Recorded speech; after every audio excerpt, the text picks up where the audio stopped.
오늘 이 시간 기도는 마지막 불씨를 살려낸다. 기도는 마지막 불씨를 살려낸다 라는 제목으로 하나님의 말씀을 증거합니다. 우리는 지금 승리를 맛보는 인생 시리즈 설교를 함께하고 있죠. 첫 번째 뭐였죠?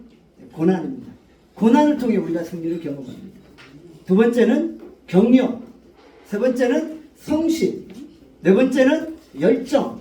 지난주에는 뭘 봤죠? 감사와 찬송. 감사할 때 인생의 승리를 경험하는 거죠. 여러분들, 우리가 이 말씀을 붙들면 정말 여러분의 인생의 승리가 임합니다. 여러분들 매 시간 선포되는 말씀을 그냥 흘려보내지 마시고 붙잡으세요. 말씀을 붙들면 여러분의 인생은 달라집니다. 말씀이 곧 예수 그리스도이십니다. 말씀이 곧 이 천지를 창조했던 원동력입니다. 그 말씀을 여러분이 붙들 때 여러분의 인생에 창조의 역사가 일어나는 것입니다. 여러분의 인생이 설사 아무것도 없을지라도 그곳에 하나님의 창조의 역사가 나타나는 것입니다. 그러니까 여러분들 매 시간 승리를 맛보기 위해서 말씀을 붙드시고요. 오늘 말씀도 여러분이 마음판에 온전하게 새길 수 있기를 주님의 이름으로 축원합니다. 오늘은 승리를 맛보는 인생을 위해서 기도할 것에 대해서 함께 나누고자 합니다. 주께서 우리에게 주신 최고의 선물이 무엇일까요? 바로 기도입니다. 왜 그럴까요? 우리가 기도하면 하나님이 들으시고 일하시기 때문입니다. 우리가 기도합니다. 그러면 하나님은 귀를 쫑긋 세우고 우리의 기도를 들으시다. 야고보서 4장 2절에 이렇게 말씀하죠. 같이 읽습니다. 너희가 얻지 못함은 구하지 아니하기 때문이에요. 여러분들 왜 우리가 얻지 못해요? 왜 우리가 성공하지 못합니까? 왜 우리가 취하지 못합니까?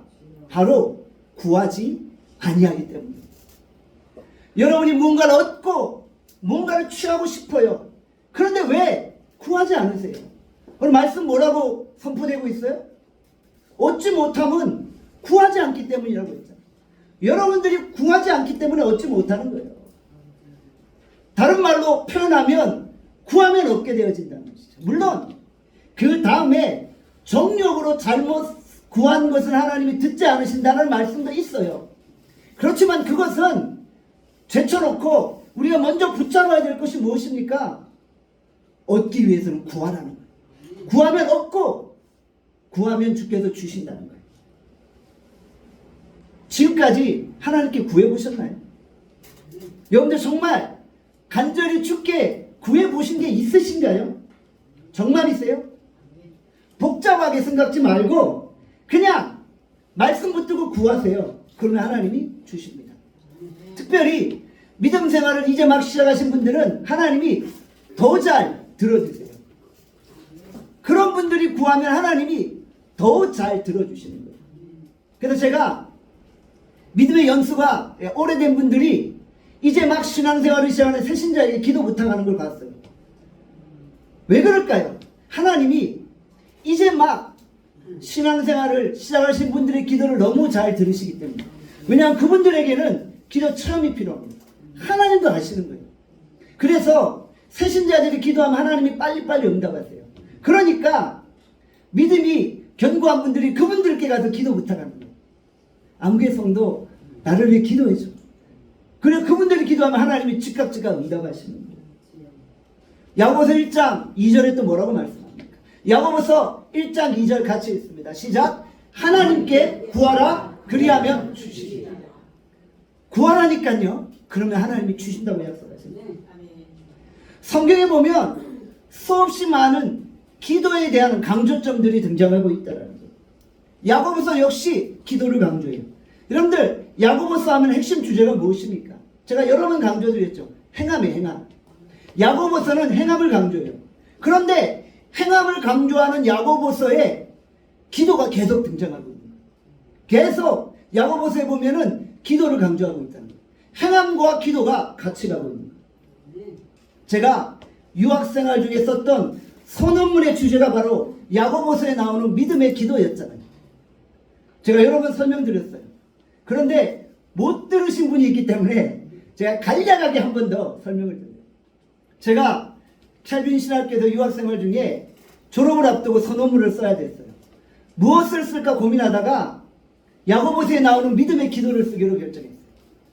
병든 자리 있을 때 장로들을 청해서 그 머리에 기름을 바르고 위에서 기도하면 그 병이 치료된다고 말씀하고 있어요. 제가 그 말씀을 붙들고 얼마나 은혜를 받았는지 몰라요. 믿음의 기도가 병든 자를 치료하는 거예요. 그런데 왜 거기에 머리에 기름을 바르는 부분이 나올까? 왜 거기에 머리에 기름을 바르는 부분이 나올까요? 이 기름은 고대 근동에 주로 약초나 약품으로 사용되어지는 올리브 기름이에요. 그 당시 올리브 기름은 상처 부위에 발라서 병을 치료하는 효과를 나타내고 있었어요. 그래서 이 올리브 기름이 병을 치료하는 효과가 있기 때문에 장로들을 청하여서 병든 자에게 기름을 바르고 기도하면 이 기름이 약효를 나타내 병든 자를 치료하고 기도도 치료한다. 이렇게 양쪽으로 설명을 하는 거예요. 누가? 아주 보수적인 신학교에 제 지도교수가 이렇게 설명하는 거예요. 이 본문은 기도의 강조점도 있지만 이 기름이라는 이 약품으로서의 치료도 있다.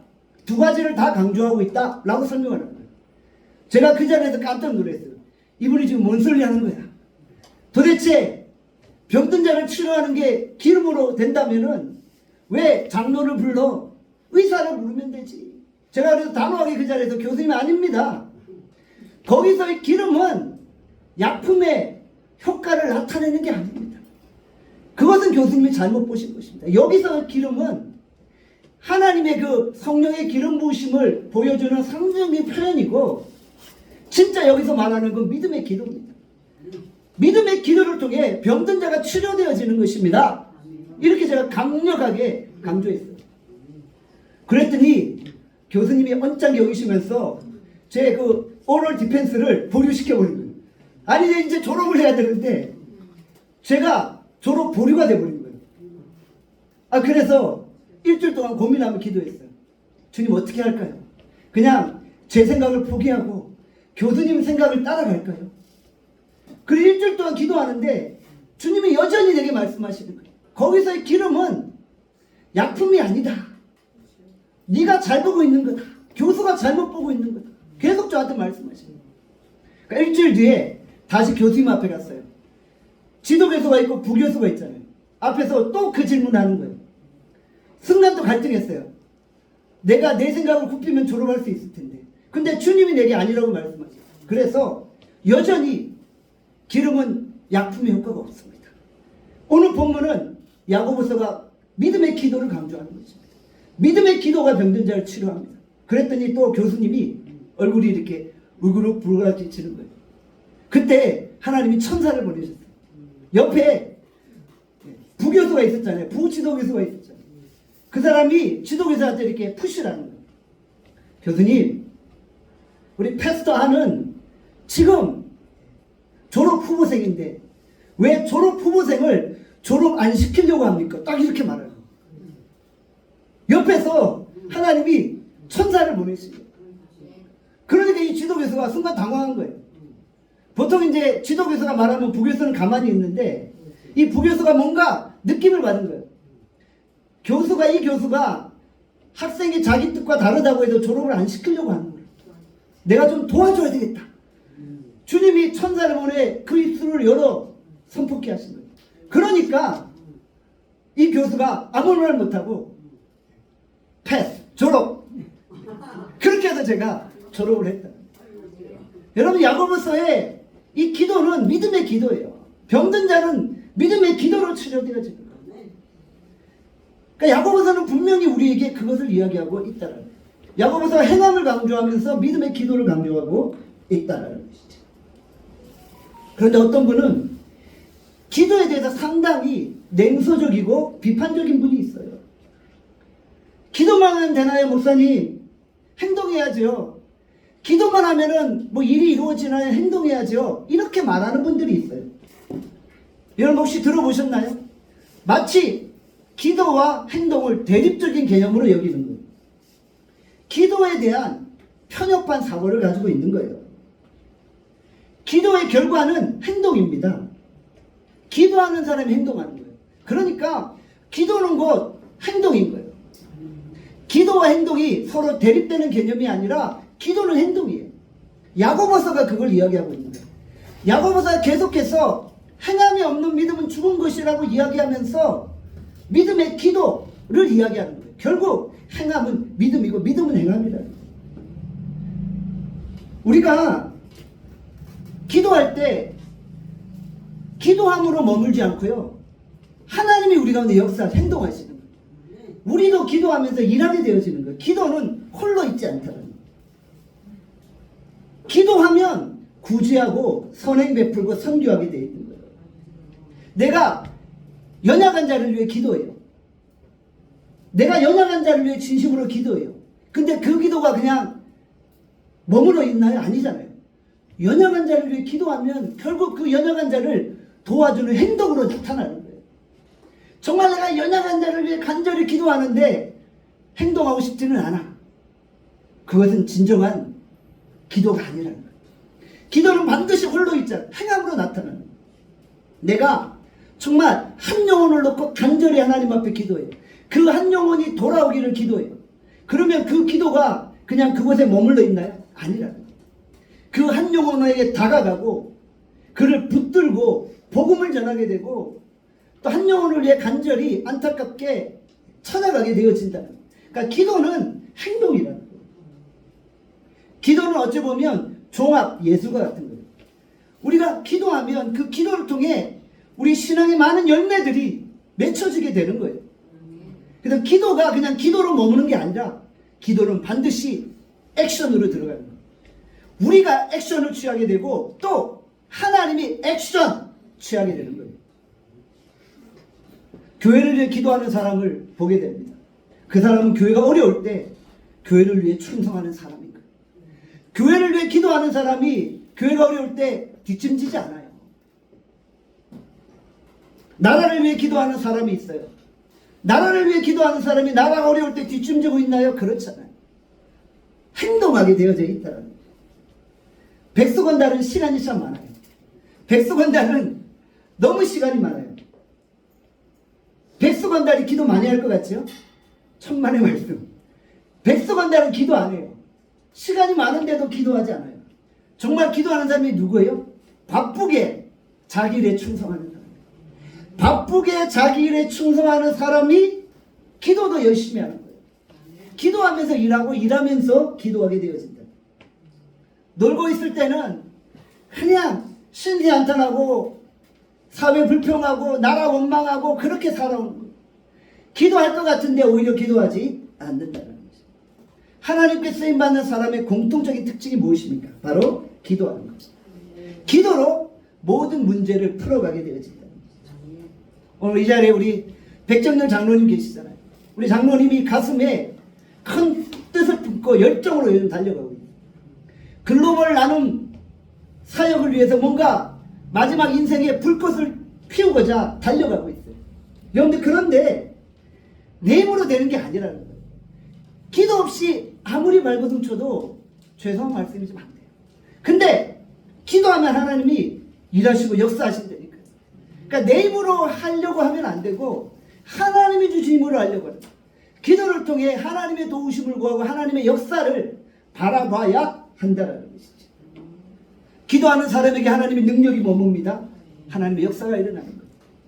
스가랴서 4장 6절에 뭐라고 말씀합니까? 같이 한번 읽습니다. 시작. 만군의 여호와께서 말씀하시죠.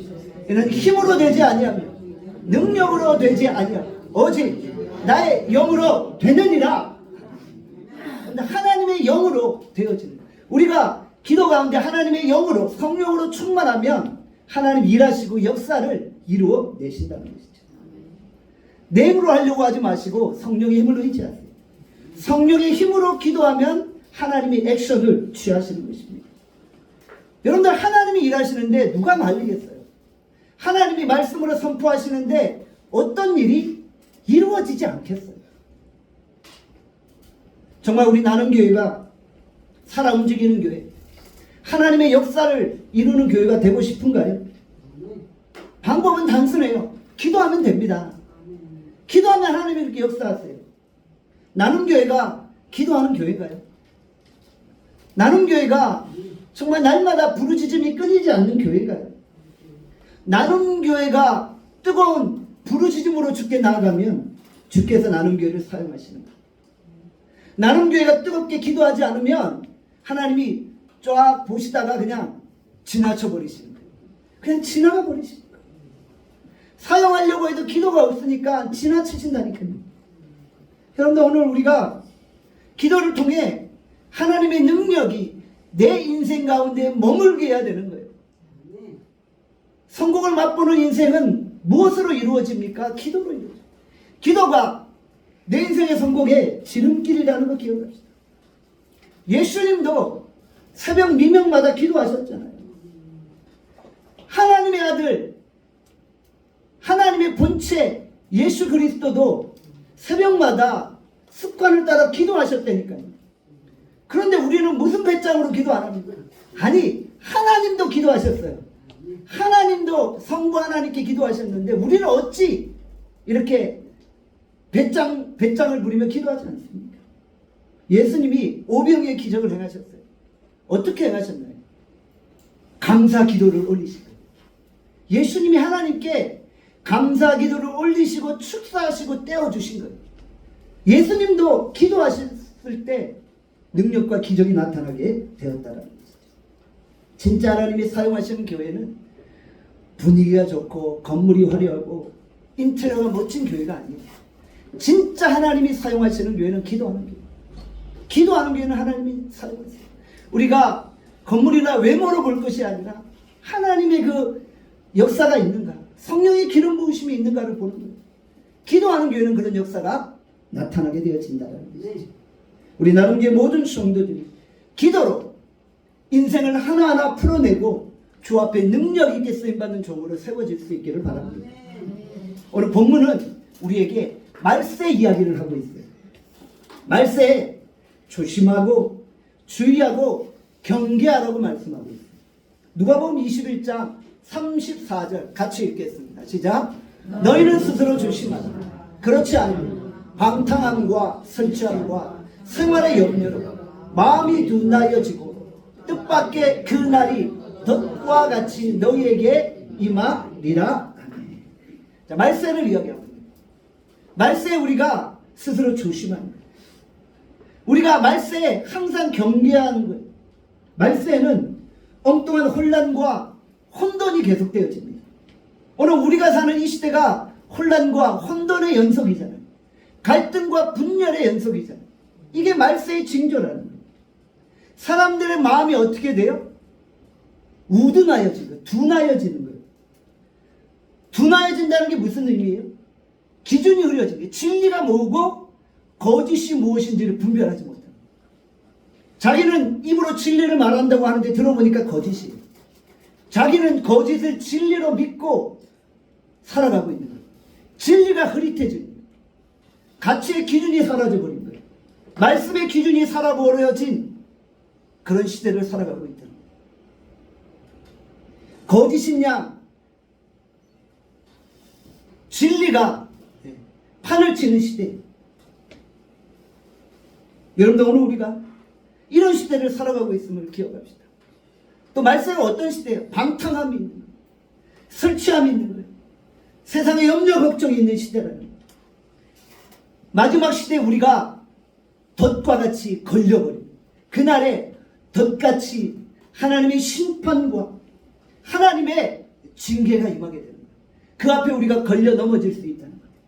그러므로 우리가 항상 경계하고 깨어 있어야 되는 것이죠. 자, 우리는 종종 하나님의 섭리를 이야기합니다. 섭리라는 단어를 여러분들 아시나요? 섭리는 영어로 divine providence입니다. divine providence. 이것은 세상과 우주를 다스리시는 하나님의 뜻과 계획을 의미하는 거예요. 이 섭리를 한자로 어떻게 표현해요? 선숫자변에 귀자가 3개 들어가는 거예요. 이것이 섭리의 섭자입니다. 이것은 무엇을 의미합니까? 저는 이 한자를 보며 아주 귀한 인사이트를 얻었어요. 이 세상을 이해하는 두 개의 귀가 있는 거예요. 우리 귀가 두 개잖아요. 우리 두 개의 귀로 이 세상을 이해하는 거예요. 그런데 이 두 개의 귀로는 부족하다라는 거예요. 또 다른 귀가 필요하다는 거예요. 우리는 이 두 귀로 세상의 이치는 이해하지만 하늘의 이치는 이해할 수 없다는 거예요. 우리 인생에는 또 다른 귀가 필요하다. 세 개의 귀가 필요하다. 그것은 바로 하늘의 이치를 깨닫고 하나님의 뜻을 듣고 분별해내는 귀라는 거예요. 이 세 번째 귀가 있어야지만 세상이 듣지 못하는 음성을 우리는 듣는 거예요. 세상은 하나님의 음성을 듣지 못해요. 그러나 우리는 또 다른 귀를 가지고 하나님의 음성을 듣는 거예요. 이것이 바로 섭리라는 거예요. 하나님이 그런 귀를 우리에게 주셨어요. 우리가 그 귀를 가지고 있어야만 하나님이 운행하시고 하나님이 다스리시고 통치하심을 보게 되어진다는 거예요. 이것은 굉장히 중요한 인사이트를 우리에게 주는 거예요. 여러분들, 이 땅에 수많은 소리들이 있어요. 수많은 그 가십들, 그 거짓 소문들, 난리의 소식들이 있어요. 여러분들, 그런 소식들에 귀를 기울이지 말고 이 말세 시대에 하나님의 음성에 귀를 기울이는 거예요. 하나님의 말씀의 음성에 귀를 기울이는 거예요. 회개하라, 천국이 가까이 왔다라고 말씀하시는 그 음성 앞에 우리가 귀를 기울이는 거예요. 마지막 때가 가까이 왔고 주의 심판이 임합니다. 마지막까지 주의 이름을 부르는 자는 구원을 얻게 되는 거예요. 오늘 우리가 그 음성을 듣고 그 음성 앞에 설 수 있기를 바랍니다. 말세, 하나님이 우리에게 주신 음성이 무엇인가요? 누가복음 21장 36절에 말씀합니다. 누가복음 21장 36절 말씀 같이 읽습니다. 시작. 이러므로 너희는 장차오로 이 모든 일을 능히 피하고 인자 앞에 서도록 항상 기도하며 깨어 있으라 하시니라. 아멘. 장차올 모든 일 무엇입니까?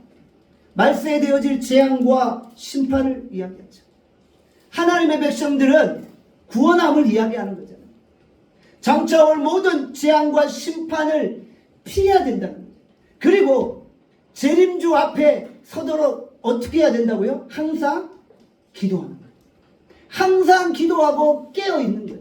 이것이 말세를 살아가는 우리를 향한 하나님의 음성인 거예요. 우리가 세 번째 귀를 가지고 그 주의 음성을 듣는 것입니다. 깨어서 기도하는 자만이 마지막 심판을 피하고 살 수 있는 거예요. 여러분들, 우리가 사는 길이 무엇입니까? 기도하는 거예요. 기도해야만 살고 기도해야만 재앙과 심판을 피하고 구원받게 되어지는 것이죠. 기도 외에 다른 것으로는 이런 종류가 나갈 수 없어요. 예수님의 제자들이 귀신을 쫓아내지 못했잖아요. 그때 예수님의 제자들에게 뭐라고 책망하셨나요? 기도 외에 다른 것으로 이런 종류가 나갈 수 없다. 원문 성경에 보면 기도와 금식 외에 다른 것으로는 이런 종류가 나갈 수 없다. 이렇게 말합니다. 이건 무엇을 의미합니까? 악한 시대에 악한 자가 판을 칠 때 오직 깨어서 기도하는 것만이 살 길이다. 기도하는 자만이 승리와 구원을 경험한다 라고 말씀하고 계십니다. 골로새서 4장 2절에 이렇게 말씀합니다. 우리 같이 골로새서 4장 2절에 있습니다. 기도를 계속하고 기도의 감사함으로 깨어 계시라. 기도하는 사람은 늘 깨어 있는 거예요. 항상 깨어 기도하는 거예요. 감사함으로 깨어 있는 거예요. 깨어 기도한다는 것은 무엇을 의미합니까? 한시도 기도의 줄을 놓지 않는 거예요. 기도를 놓으면 우리는 영적으로 죽습니다. 인간은 연약해서 자꾸 고난이 오고 어려움이 오면 기도를 놔버리는 거예요. 인간의 나약함 가운데 세상을 의지하려고 하는 거예요. 여러분들, 그때부터 우리 인생이 하나님의 징계로 들어가게 됩니다. 기도줄을 놓치면 안 돼요. 기도는 내 인생의 비상벨이 아니에요. 우리가 어려울 때 그냥 기도하는 게 진정한 기도가 아니라, 우리 어려우면 비상벨 누르는 게 그 기도가 아니라는 거예요. 위기의 순간이든 평탄하든 항상 우리가 깨어 기도하는 것이죠. 어려울 때만 기도하는 것이 아니라 평탄할 때도 하나님께 기도하는 것이죠. 기도는 항상 켜놓는 무전기와 같아요. 우리의 영적 전쟁을 벌입니다. 그때 사는 길이 무엇입니까? 본부로부터 무전을 받아서 우리가 전투에 임하는 거죠. 하나님과 나를 연결시켜주는 도구가 바로 기도라는 무전기입니다. 이 무전기를 항상 켜놓고 하나님과 수시로 소통하며 보고를 주고받을 때 이 전쟁을 승리할 수 있는 것입니다. 결국 우리가 깨어 기도한다는 것은 영적인 집중력을 가지는 거예요. 여러분들 무슨 일을 하든지 특별히 기도할 때 대충 때우지 마시고 집중하시길 바랍니다. 기도하실 때는요, 핸드폰도 잠시 꺼놓고 하나님께 집중하는 거예요. 우리가 너무 이 핸드폰에 노예가 되어 사는 거예요.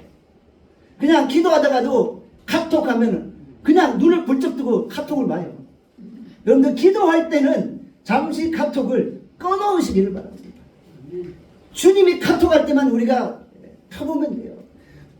우리가 핸드폰 보는 동안 주님이 기도 가운데 카톡할 때 그 음성 듣지 못하는 거예요. 여러분들 오늘 우리가 한마디의 주님의 음성도 놓치지 않기를 바랍니다.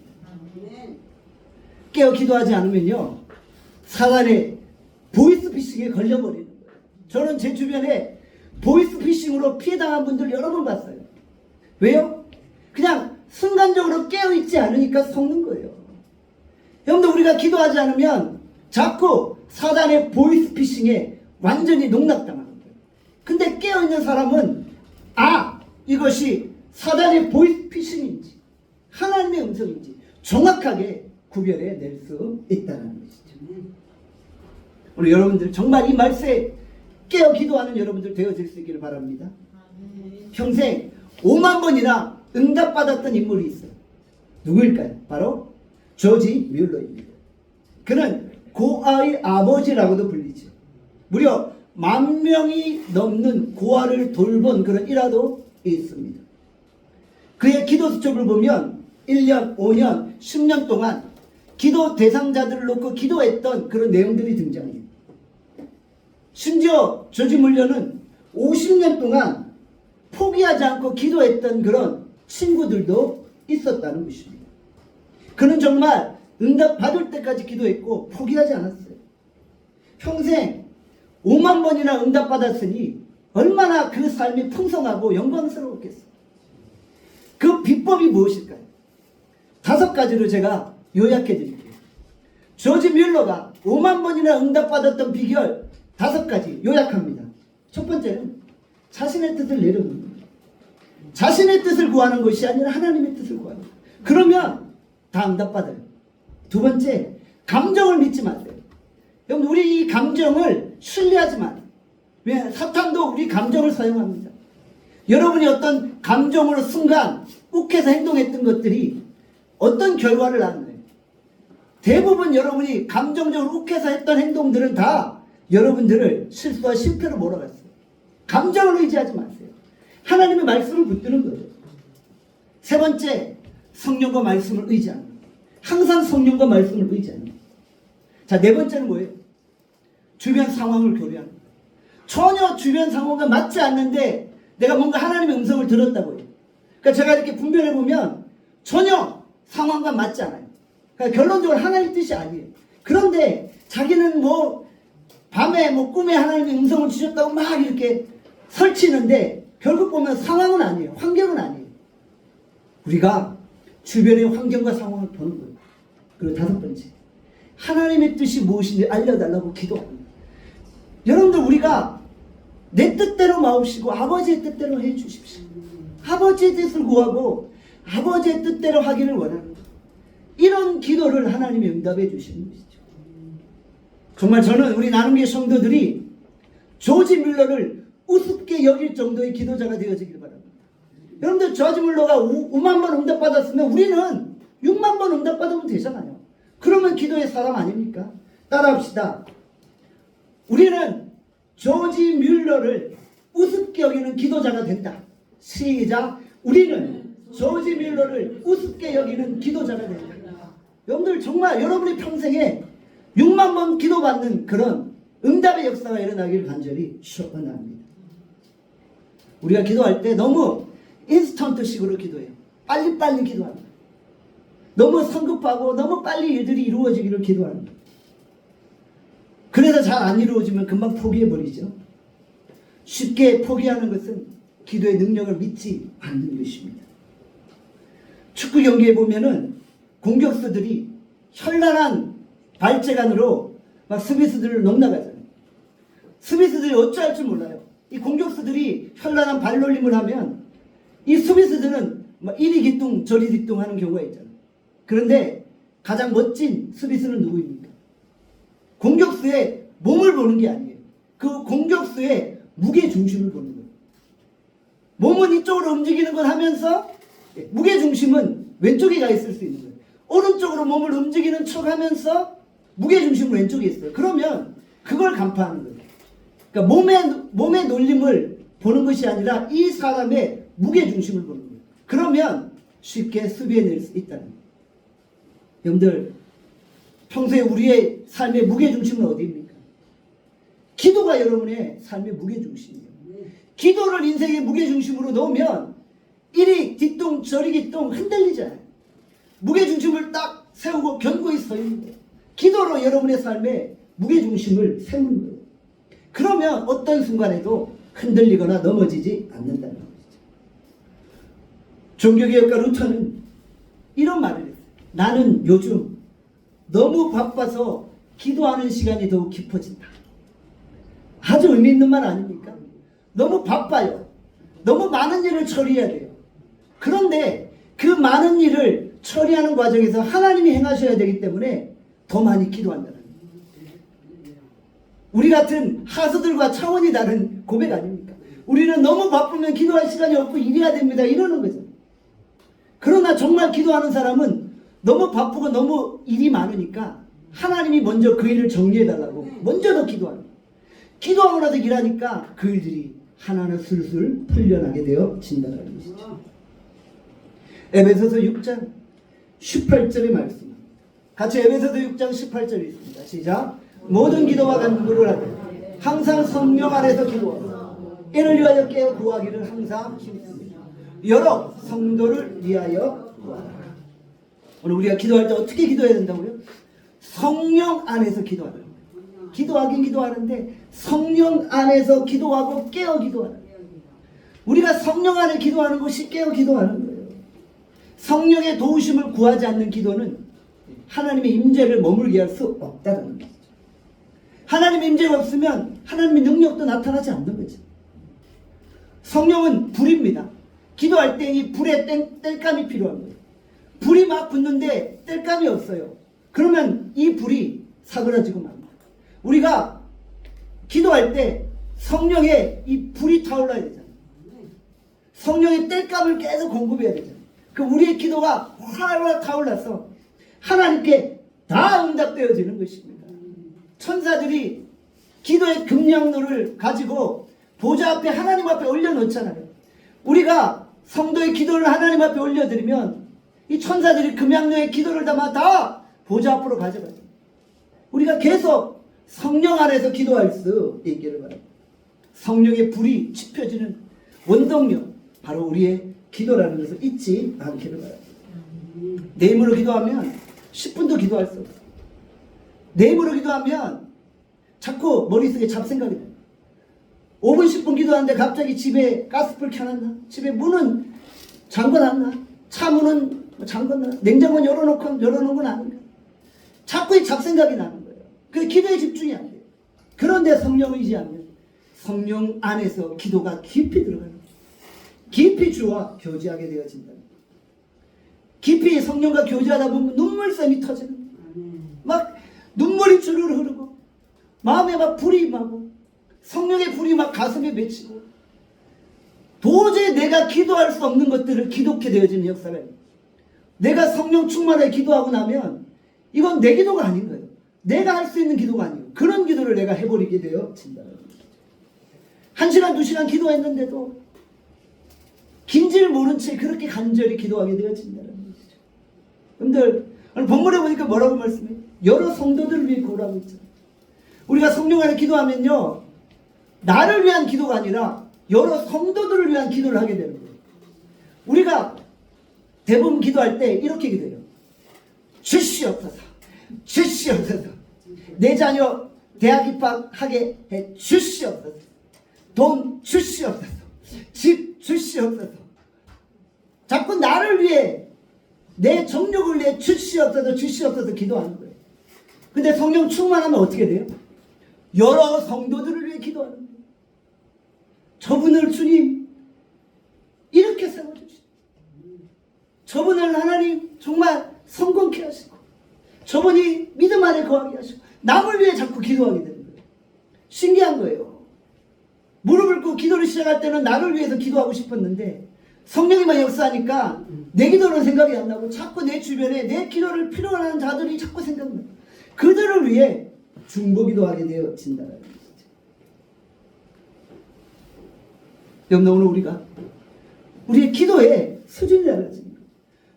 우리가 얼마나 많이 다른 사람을 위해 기도하느냐가 우리의 영적 리더십의 크기를 결정하는 거예요. 여러분의 영적 리더십의 크기는 여러분의 기도의 내용을 보면 알 수 있어요. 여러분, 얼마나 여러분 주변 이웃들을 위해 기도합니까? 얼마나 교회를 위해 기도하고 얼마나 나라를 위해 기도합니까? 지금 나라가 혼란 가운데 있잖아요. 바른 지도자가 세워져야 되죠. 우리가 기도해야 돼요. 기도하는 것이 액션입니다. 내가 정말 싫어했던 그 사람을 위해 기도, 내가 원수같이 여겼던 그 사람을 위해서 기도하게 되는 거예요. 나도 깜짝 놀라요. 나 저 사람을 위해 기도하고 싶지 않았는데 성령께서 내 마음에 막 감동하시니까 그 사람을 위해 기도하게 되죠. 그리고 기도가 기뻐지고 기도 안에 기쁨이 충만하게 되죠. 요한복음 16장 24절의 말씀 같이 읽습니다. 시작. 지금까지 너희가 내 이름으로 아무것도 구하지 아니하였으나 구하라 그리하면 받으리. 너희 기쁨이 충만하리라. 성령 안에 기도하면 하나님이 그 기도를 다 받으시고요, 우리 안에는 기쁨이 충만합니다. 우리 여러분들이 그런 충만한 기쁨을 체험할 수 있기를 원합니다. 기도하는 자는 기도를 통해 나타난 그 기적들을 상식으로 여기게 되어집니다. 우리 나눔교회가 기도를 통해 기적을 당연한 것으로 상식으로 받아들이게 되기를 간절히 소원합니다. 야고보서는 의인의 기도를 이야기하잖아요. 의인의 기도는 역사하는 힘이 많다고 했잖아요. 오늘 우리가 그 의인의 기도를 통해 하나님의 역사를 이루어낼 수 있기를 간절히 소원합니다. 우리가 말세를 어떻게 살아갑니까? 기도하지면 살 수 없어요. 기도하지 않으면 이겨낼 수 없어요. 성령 안에, 기도 안에 깨어있는, 정말 기도가 사라지고 내 힘을 의지하면 우리 다 망해요. 살 수가 없어요. 오늘 우리가 이 말세에 강력한 기도의 종이 될 수 있기를 원합니다. 깨어 기도하고 하나님의 강력한 능력을 우리의 삶 가운데 체험할 수 있기를 원합니다. 내 실력, 내 힘 믿지 마시고 성령의 도우심으로 기도하고 정말 그 기도로 말미암아 내 인생의 승리를 경험할 수 있기를 주님의 이름으로 축원합니다. 기도하겠습니다. 사랑과 자비의 은혜가 풍성하시는 오늘도 우리가 승리하는 인생을 맛보기를 원합니다. 그러기 위해 깨어 기도하기를 원합니다. 우리가 성령 안에 기도하게 하시고 깨어 기도하게 하시고 아버지 하나님의 뜻을 구하게 하시고 아버지 하나님의 그 기적의 역사를 내 삶 가운데 체험하게 하여 주시옵소서. 하나님 아버지, 우리 가운데 성령으로 충만하게 채우시고 우리의 입술을 벌려 하나님의 큰 일을 선포케 하여 주시옵소서. 감사드립니다. 예수님의 이름으로 기도합니다. 아멘.